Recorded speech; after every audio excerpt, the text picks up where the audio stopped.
Hideous வணக்கம். எல்லாரும் எப்படி இருக்கீங்க? நல்லா இருக்கீங்களா? நம்ம 2024ஆம் ஆண்டுக்கான புதிய வகுப்புகள் ஆரம்பமாயிடுச்சு. நீங்கள் ஜாயின் பண்ணிட்டீங்க. ஜாயின் பண்ணலை அப்படின்னா உடனடியாக ஜாயின் பண்ணிக்கோங்க. நம்ம சென்னை அழகி இன்டர்நேஷனல் பியூட்டி ட்ரைனிங் அகாடமிலேருந்து உங்கள் குழந்தை கிருஷ்ணா. நம்மளுடைய வகுப்புகளில் ஐப்ரோ வகுப்பு ரொம்ப ரொம்ப ஸ்பெஷலாக இருக்கும். நிறைய ஐப்ரோ வகுப்புகள் நம்ம கொடுத்துருக்கோம். இருந்தாலும் மீண்டும் ஒரு முறை புதிய வகுப்புகள் ஆரம்பிக்கும் போது நம்ம ஐப்ரோ த்ரெட்டில் இருந்து ஆரம்பிப்போம் அப்படின்னு ஒரு சென்டிமெண்ட்டாக இந்த த்ரெட்டில் இருந்து ஆரம்பிச்சிருக்கோம். த்ரெட்டு பிடிக்கிறதுக்கு முதல்ல பழக்கப்படுத்திக்கணும். நீங்கள் பேசிக்கலாக ஆரம்பித்தாலும் சரி, அட்வான்ஸ் வரைக்கும் நீங்கள் முடித்தாலும் சரி, ஃபஸ்ட்டு டேலேருந்து லாஸ்ட் டே வரைக்கும் இந்த ஐப்ரோ த்ரெட்டை ப்ராக்டிஸ் இது மட்டும்தான். இந்த ஐப்ரோவில் நீங்கள் பெஸ்ட்டான ஸ்டூடெண்ட்டாக மாறிட்டீங்க, பெஸ்ட்டான பியூட்டிஷனாக இருக்கீங்க அப்படின்னா எல்லா சர்வீஸ்லையும் நீங்கள் பெஸ்ட்டாக மாறிடுவீங்க. காரணம் என்னென்னா, ஐப்ரோவில் ஒரு கஸ்டமரை நீங்கள் சாட்டிஸ்ஃபை பண்ணிட்டீங்கன்னா அந்த கஸ்டமர் பல கஸ்டமரை உங்ககிட்ட கூட்டிகிட்டு வருவாங்க. சரிங்களா?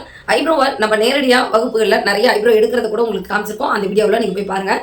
இப்போ நான் ஏற்கனவே தியரி வீடியோவும் கொடுத்துருக்கேன்.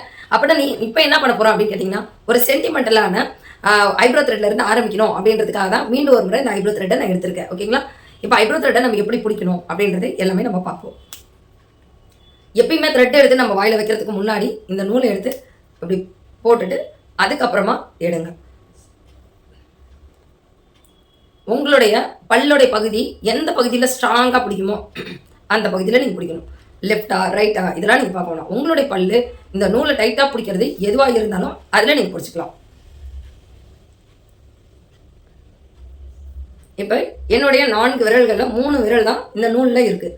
என்னை பார்த்து இருக்குது. இதில் இருந்து இப்படி உங்களை பார்த்து முன்னாடி இருக்கிறவங்களை பார்த்து வாங்க அப்படின்னு கூப்பிட்ற மாதிரி ஹேண்டை நம்ம மேனேஜ் பண்ணணும். ஓகேவா? இப்போ நான் குறைஞ்சபட்சம் 5 முதல் 7 வரை நம்ம நூல் சுற்றுறோம். சரிங்களா? மீண்டும் ஒரு முறை ட்ரை பண்ணிடலாம். என்னை பார்த்து வச்சுட்டு உங்களை பார்த்து வாங்க அப்படின்னு கூப்பிட்றேன். 5 முறை நான் சுற்றிருக்கேன். இந்த கட்டவரன்றது பேலன்ஸ்க்காக என்னோடய கைகள், இந்த 2 கைகள், என்னோடய வாய் 2த்தையும் 3மையும் நல்லா கவனமாக பாருங்கள்.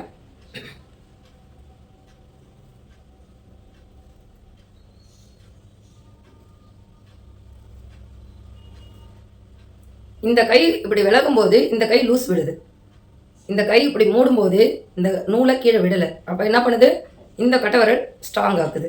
இதுதான் நீங்கள் இந்த வகுப்பில் கவனிக்கக்கூடிய ஒரு விஷயம். இந்த நூல் வந்து கிராஸாக போகும்போது இதை நம்ம கரெக்டாக எடுக்கணும். இப்போ என்னோட 2 கைகளும் என்னோட வாயும் முக்கோண ஷேப்பில் இருக்கும். பார்த்தீங்கன்னா தெரியும்.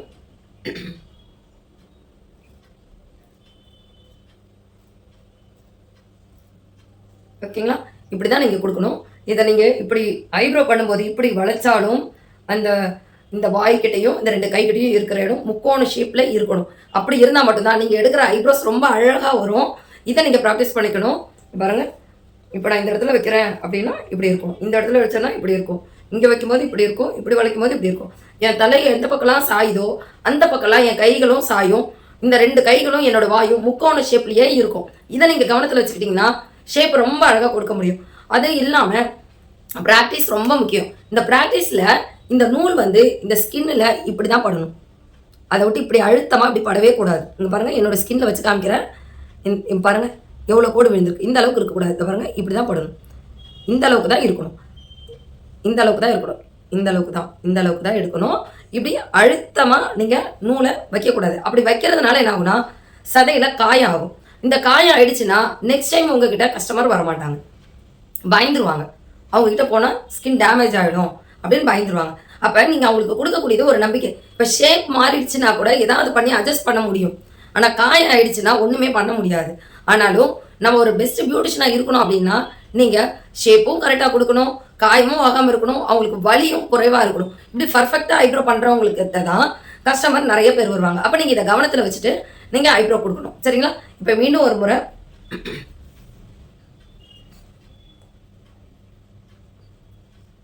எடுத்துட்டு இந்த பகுதியில் தான் உங்களுக்கு முடி வரும்.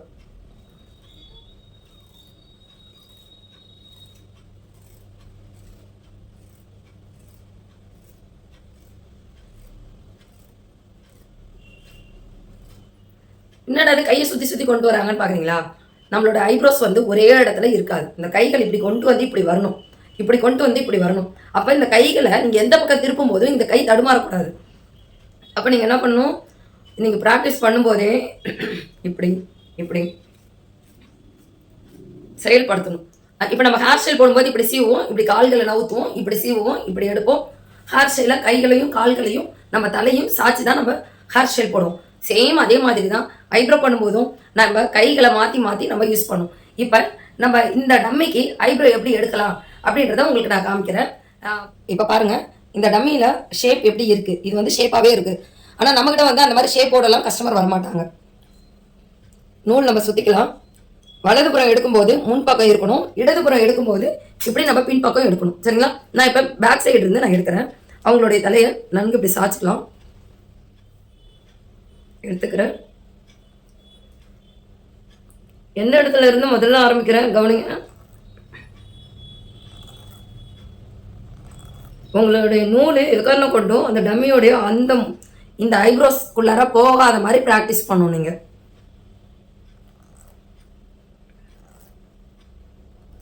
இப்போ என்னோட கை வளையுது. வளையும் போது என்னுடைய வாய் கை மூணுமே முக்கோணமாக இருக்குது. அதை கவனிங்க.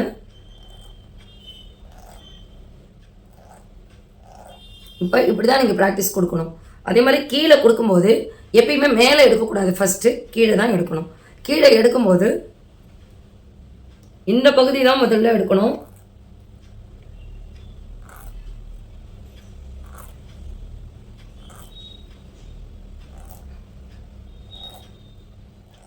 என்னுடைய கைகளும் வாய்களும் ஒரு முக்கோணமாக இருக்கிறத நீங்கள் கவனிச்சிருப்பீங்க.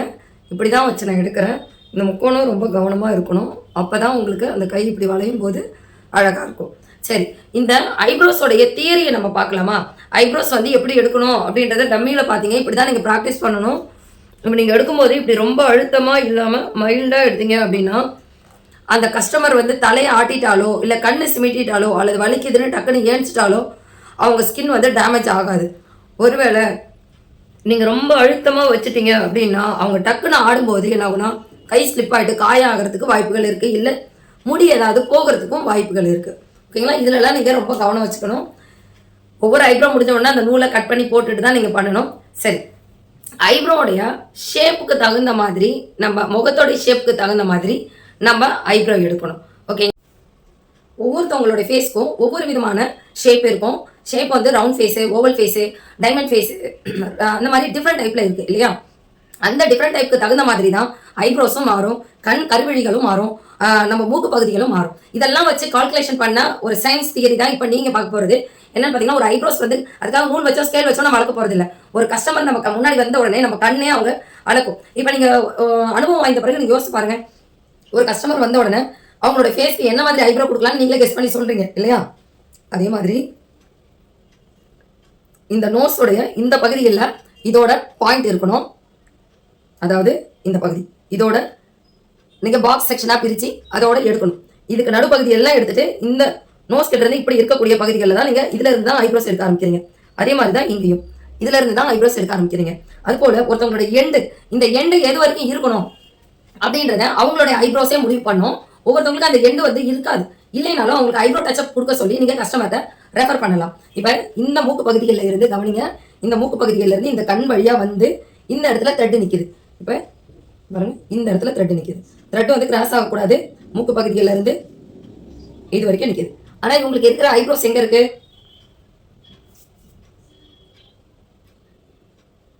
இந்த இடத்துல த்ரெட்டு நிற்கிது. ஆனால் அவங்களோட ஐப்ரோ இந்த இடத்துல முடிஞ்சிடுச்சு. அப்போ இந்த மாதிரி ஃபேஸ் உள்ளவங்களுக்கு நீங்கள் கஸ்டமருக்கு லைட்டாக ஐப்ரோ டச் பண்ணி ஐப்ரோ டச் பண்ணுங்க அப்படின்றது சொல்லணும். ஒரு சிலவங்க வந்து ஐப்ரோ டச் பண்ணிக்க விருப்பப்பட மாட்டாங்க. ஆனால் நீங்கள் டச் பண்ணி காமிச்சு இது பாருங்க எந்த அளவுக்கு அழகாக இருக்குது அப்படின்னு நீங்கள் அதனுடைய அளவை நீங்கள் காமிக்கும் போது அந்த கஸ்டமர் என்ன பண்ணுவாங்கன்னா, பரவாயில்ல உங்களுக்கு இவ்வளோ அழகாக தெரியுது, எல்லா விஷயங்களுமே தெரியுது, அழகாக எக்ஸ்பிளைன் பண்ணுறாங்க, நமக்கு எது அழகாக இருக்குன்னு சொல்கிறாங்க அப்படின்றதுக்காகவே உங்கள்கிட்ட கஸ்டமர் வருவாங்க. இப்போ நீங்கள் நீங்கள் யாருக்காவது ஒருத்தவங்களுக்கு இதுக்கு மேலே ஒருத்தவங்களுக்கு ட்ரை பண்ணுங்க. இந்த நூல் இந்த மூக்கு பகுதியிலேருந்து கண் பகுதி இந்த எண்டு வரைக்கும் இது வரைக்கும் இவங்களுக்கு ஐப்ரோஸ் இருக்கணும். அப்போ தான் அழகாக இருக்கும். இதுலேருந்து இது வரைக்கும் இருக்கணும். இது வரைக்கும் ஐப்ரோஸ் இருந்ததுன்னா ரொம்ப அழகாக இருக்கும். இவங்களுக்கு ஷார்ட்டாக இருக்குது இல்லையா? இதை நம்ம ட்ரை பண்ணி பார்க்கலாமா? இது வரைக்கும் இருந்தால் அவங்களோட ஐப்ரோ ரொம்ப அழகாக இருக்கும்.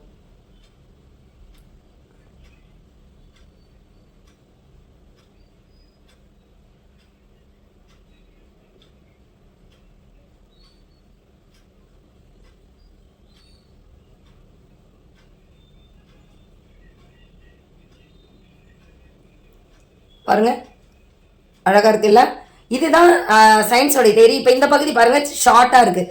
இவங்களுடைய பகுதிக்கு இந்த முக வடிவமைப்புக்கு இந்த அளவுக்கு ஐப்ரோ இருந்தால் தான் அழகாக இருக்கும் அப்படின்றது தான் நம்மளுடைய சயின்ஸு.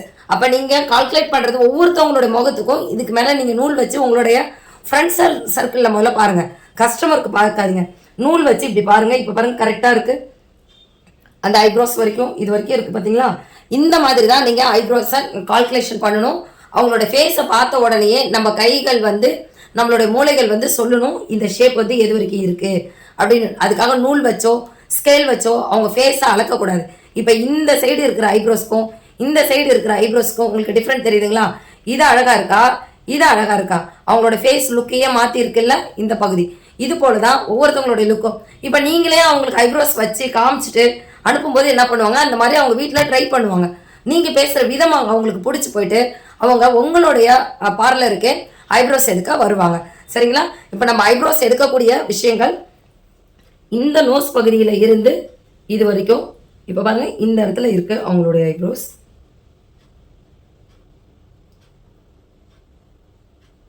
இது வரைக்கும்.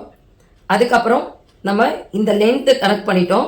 இந்த கர்வ் இருக்கு இல்லையா, இந்த கர்வ் வளைவு, இந்த வளைவு எந்த இடத்துல இருக்கணும் அப்படின்னு கேட்டிங்கன்னா இந்த விழிகளுடைய எட்ஜ், இந்த விழிகள் இருக்கு இல்லையா, கருவிழிகள். ஒவ்வொருத்தவங்களுக்கும் கருவிழிகள் நேராக பார்க்க சொல்லி பார்த்தீங்க அப்படின்னா இந்த பகுதி இருக்கும். இந்த பகுதிகளில் இருந்து இப்படி நேராக எடுத்தால் இதுதான் உங்களுடைய எட்ஜ் வளைவு. இந்த பகுதிகளில் மட்டும்தான் அவங்களுடைய கர்வ், அது வளைவு ரவுண்டாக இருந்தாலும் சரி, ஆர்ச்சாக இருந்தாலும் சரி, அல்லது கர்வ் வேணும் அப்படின்னு கேட்டாலும் சரி, இந்த கருவிழிகள்ல இருந்து நேராக கால்குலேட் பண்ணி இது அந்த இடத்துல தான் கர்வ் கொடுக்கணும். அப்போ என்னுடைய முகத்தை பார்த்த உடனே நீங்கள் டிசைட் பண்ணிடலாம். அப்போ நீங்கள் ஒரு ஸ்கின்னை பார்த்த உடனே, அதாவது எதிர்த்தரப்பில் இப்போ என்னுடைய முகம் இருக்குது, என்னுடைய முகத்தை பார்த்த உடனே நீங்கள் கால்குலேஷன் பண்ணணும். இந்த கருவிழி இருக்கு இல்லையா, இந்த கருவிழிக்கு நேராக இருக்கா எச், எல்லாருக்கும் அப்படி தான் இருக்கும். நீங்கள் இனிமேட்டு கால்குலேட் பண்ணுங்கள். என்னோடய ஃபேஸ் என்ன ஷேப்பு, ஒருத்தவங்களோட ஃபேஸ் பார்த்தோன்னே அவங்களோட ஃபேஸ் வந்து என்ன ஷேப்பு, அவங்களது ரவுண்டா, டைமண்டா, இல்லை ஓவல் ஷேப்பா. இப்போ என்னோடது வந்து ஓவல் ஷேப்பு. ஓவல் ஷேப்பாக இருந்தாலும் என்னுடைய மூக்கு பகுதிக்கும் மற்றவங்களுடைய மூக்கு பகுதிக்கும் டிஃப்ரெண்ட் இருக்கும். அப்போ ஒவ்வொருத்தவங்களுக்கும் மூக்கு பகுதி, வாய்ப்பகுதி, கண், ஐப்ரோஸ் எல்லாமே டிஃப்ரெண்ட் டைப்பாக தான் இருக்கும். அப்போ நீங்கள் கால்குலேஷன் பண்ணக்கூடியது இங்கே பாருங்கள், இந்த மூக்கு பகுதியிலேருந்து கண் எஜ்ஜு வரைக்கும் இது வரைக்கும் என்னுடைய ஐப்ரோஸ் இருக்கணும். இது கரெக்டாக இருக்குது. அப்போ நான் ஐப்ரோஸை வந்து நான் கட் பண்ணும்போது எந்த பகுதியிலேருந்து ஆரம்பிக்கும்னா இங்கே வச்சு பண்ணக்கூடாது. இங்கே பாருங்கள், இந்த மூக்கு ஓரத்தில் இது வரைக்கும் இதுக்கு இன்னாண்ட இருக்கிற முடி எல்லாம் எடுத்துடணும். இதில் இருந்து தான் உங்களுக்கு ஐப்ரோஸே ஸ்டார்ட் ஆகணும். மேக்கப் போடும்போது கூட இந்த தியரி உங்களுக்கு உபயோகமாக இருக்கும்.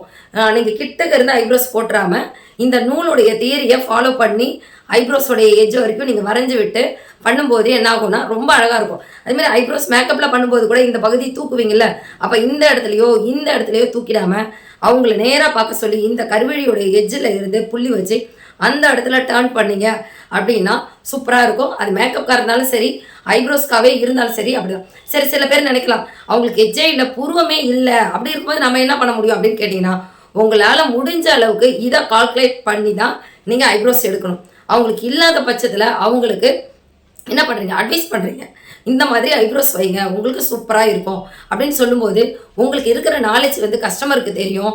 அந்த நாலேஜ் மூலயமா அவங்க என்ன பண்ணுவாங்க, உங்கள்கிட்ட போனால் நிறைய நாலேஜ் இருக்குது அவங்கள்ட்ட போனால் பெஸ்ட்டாக பண்ணுவாங்க அப்படின்ற எண்ணத்தை நீங்கள் உருவாக்குறீங்க. அதனால நீங்கள் ஒரு பெஸ்ட்டு பியூட்டிஷியனாகவும் பெஸ்ட்டு மேக்கப் ஆர்டிஸ்டாகவும் மாறுறதுக்கு வாய்ப்புகள் இருக்குது. ஐப்ரோ கிளாஸ் உங்களுக்கு பிடிச்சிருக்கும் அப்படின்னு நான் நினைக்கிறேன். ஐப்ரோஸோடைய தியரியை தான் நீங்கள் இப்போ பார்த்தீங்க. இந்த தியரிக்கான ஃபேஸ் லுக்குக்கான ஐப்ரோஸ் என்ன அப்படின்றதுலாம் நான் வாட்ஸ்அப் குழுவில் உங்களுக்கு ஃபோட்டோவாக நான் சென்ட் பண்ணுறேன். இதை பார்த்து நீங்கள் வரைபடமாக நீங்கள் வரைஞ்சிக்கலாம். இப்போ நான் உங்களுக்கு வீடியோஸில் தியரி அண்ட் ப்ராக்டிக்கலாக நான் கொடுத்துருக்கேன். ஆனால் அந்த தியரியை உங்களுக்கு எழுத தெரியல அப்படின்னும் போது படமாக வரைஞ்சி அதை நீங்கள் நோட் பண்ணிக்கிட்டீங்க அப்படின்னா ரொம்ப ஈஸியாக இருக்கும். நீங்கள் உங்கள் ஸ்டூடெண்ட்டுக்கு சொல்லித்தரதுக்கு ரொம்ப ஈஸியான மெத்தடாக இருக்கும்னு நான் நினைக்கிறேன். உங்களுக்கு இந்த கிளாஸ் எப்படி பிடிச்சிருக்கா, நான் போன வருஷத்தை விட இந்த வருஷம் அப்டேட் ஆகியிருக்கீங்களா அப்படின்னு இந்த ஃபஸ்ட்டு கிளாஸ்லேயே நீங்கள் எங்களுக்கு சொல்லணும். இந்த ஜனவரியில் இருந்து நம்மளோட கிளாஸ் ஸ்டார்ட் ஆகுது. ஏற்கனவே போட்ட கிளாஸ் எல்லாமே நீங்கள் பாருங்கள். போடாத கிளாஸ் எல்லாமே அப்டேஷனில் உங்களுக்கு புதுசாக வந்துக்கிட்டே இருக்கும். வாழ்த்துக்கள். வாழ்க வளமுடன் டியர்ஸ்.